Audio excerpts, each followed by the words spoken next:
नमः शिवाय। सोमावती अमावस्या कब है? पूजा करने का शुभ मुहूर्त एवं तिथि। सोमावती अमावस्या की कहानी क्या है, आगे हम देखेंगे। सोमावती अमावस्या 20 फरवरी 2023 को सोमवार के दिन पड़ रहा है और पूजा का शुभ मुहूर्त प्रातः 9:50 से 11:15 तक रहेगा। कहानी। एक गरीब ब्राह्मण परिवार था जिसमें पति पत्नी एवं पुत्री थी। पुत्री धीरे धीरे बड़ी होने लगी। उस लड़की में समय के साथ साथ सभी स्त्रियोचित गुणों का विकास हो रहा था। लड़की सुंदर, संस्कारवान एवं गुणवान थी, लेकिन गरीब होने के कारण उसका विवाह नहीं हो पा रहा था। एक दिन ब्राह्मण के घर में एक साधु पधारे, जो कन्या के सेवा भाव से काफी प्रसन्न हुए। कन्या को लंबी आयु का आशीर्वाद देते हुए साधु ने कहा कि वो इस कन्या की हथेली में विवाह रेखा नहीं है। ब्राह्मण दंपति ने साधु से उपाय पूछा कि कन्या ऐसा क्या कार्य करे जिसके उससे हाथ में विवाह योग बन जाए।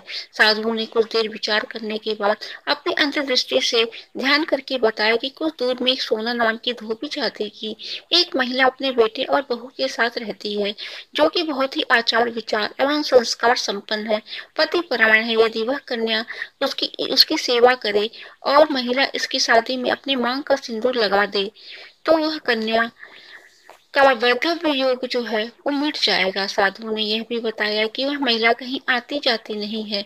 यह सुनकर ब्राह्मणी ने अपनी बेटी से धोबिन की सेवा करने की बात कही। वरने कन्या तड़के ही उठकर सोना धोबिन के घर जाकर सफाई और अन्य कार्य करके अपने घर में वापस आ जाती है। सोना धोबिन अपनी बहू से पूछती है कि तुम तो तड़के ही उठकर सारे काम कर लेती हो और पता भी नहीं चलता।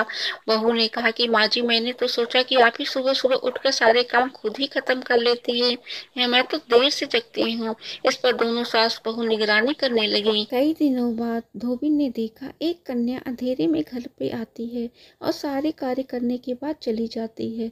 जब वह जाने लगी तो सोना धोबी उसके पैरों पे गिर पड़ी और पूछने लगी, आप कौन है? इस तरह से चुपकर मेरे घर चाकरी क्यों करती हैं?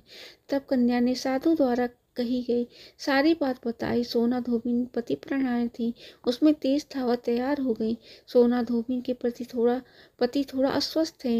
उन्होंने अपनी बहू से अपने लौट आने तक घर पर ही रहने को कहा। सोना धोबिन ने जैसे ही अपनी मांग का सिंदूर कन्या की मांग में लगाया, उसका पति मर गया। उसे इस बात का पता चल गया। वह घर से निराजल ही निकली थी, यह सोचकर कि रास्ते में कहीं पीपल का पेड़ मिलेगा तो उसे भौंरी देकर उसकी परिक्रमा करके ही जल ग्रहण करेगी। उस दिन सोमावती अमावस्या थी। ब्राह्मण के घर पे मिले पूरे पकवान की जगह उसने ईंट के टुकड़ों को 108 बार भौंरी देकर 108 बार पीपल के पेड़ की परिक्रमा की।